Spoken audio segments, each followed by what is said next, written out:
this house seemed somehow large and small at once. It sat on many different split levels that spanned out in all directions in a wild southern maze. A long driveway traversed the length of the yard, cut in half by a folding wooden barn gate. But what made the house breathe, what gave the house its lungs, was its front porch. Wide stone steps led to a front porch covered in heavy green ivy and honeysuckle and morning glory. Above the porch, my grandfather had erected a wooden pergola. Sunlight streaked through green vines and wooden planks that turned the porch into an unkempt greenhouse. The honeysuckle drew hummingbirds the size of baseballs. They fluttered atop the canopy in shades of indigo and emerald and burgundy. I could see cats on the porch, a dozen of them, maybe, an impossible number, except for what a quick count told me. Some slept in heaps that looked softer than down, while others sat atop the green canopy, paws swiping at the birds. Bees as big as hands buzzed about, pollinating the morning glories, giving the yard a feeling that the green expanse itself was alive and humming and moving. The butterflies are what solidified my fascination. Small and periwinkle blue, they danced within the canopy. The butterflies were African violets come alive. It was the finishing touch to a southern symphony, all conducted on a quarter-acre plot. "Not now, Joan," Mama said, sighing. I had out my pocket sketchbook, was already fumbling for the piece of charcoal somewhere in the many pockets of my Levi overalls. My larger sketchbook, my blank canvases the size of teacups, my brushes and inks and oils were all packed tight in the car, but my smaller sketchbook I kept on me, at all times, everywhere I went.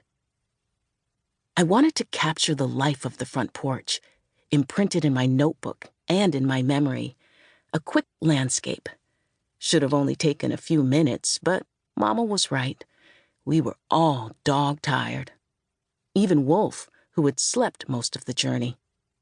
Maya's face was drained of its usual spark, and as I slipped my sketchbook into my back pocket, slightly defeated, her hand felt hot and limp as I took it in my own. Maya, Mama, and I walked up the wide stone front steps hand in hand.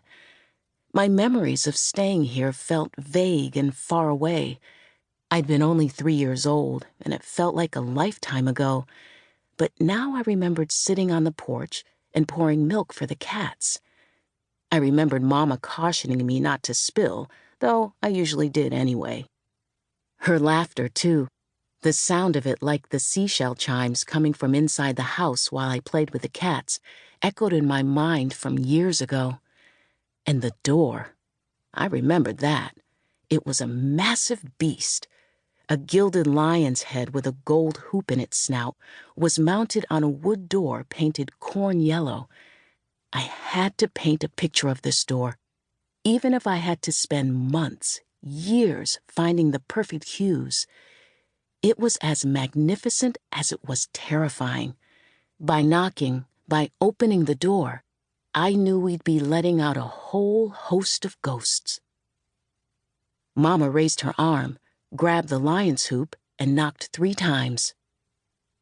A calico kitten wove in and out of Maya's legs in a zigzag, mewing softly.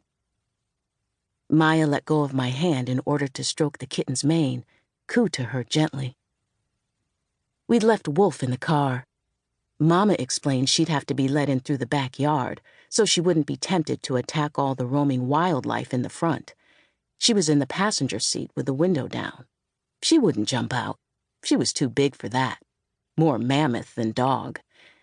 And even though she was friendlier than a church mouse to all dogs, she mistrusted all humans, not family.